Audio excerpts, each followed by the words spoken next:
In today's video, I'll teach you how to add credit card on Google account. So first of all, launch open Google Chrome. You can see over here I've already done it. Now click on the search bar and type in pay.google.com.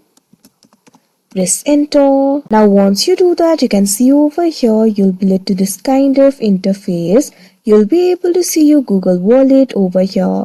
So if you want to add the credit card, you'll be able to find this option for add payment method. So click on this option, add payment method, that you can see on the screen.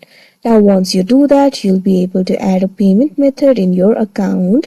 All you have to do is simply provide the information of your credit card.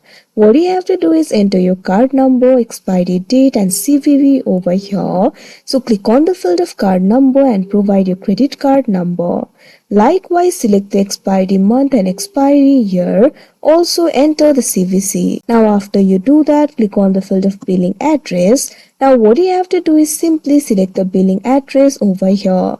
First of all, select the country. Once you do that, enter the address line 1 over here. Likewise, also enter the address line 2. After you do that, also enter the city over here.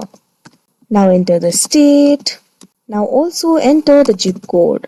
Now after you do that, scroll down and click on this option save, that you can see on the screen. Now if the information that you provided are correct, this particular payment method will be saved. So like this, your credit card will be added as the payment method. So that is how you add credit card on Google account. I hope you found this video helpful. Thank you for watching.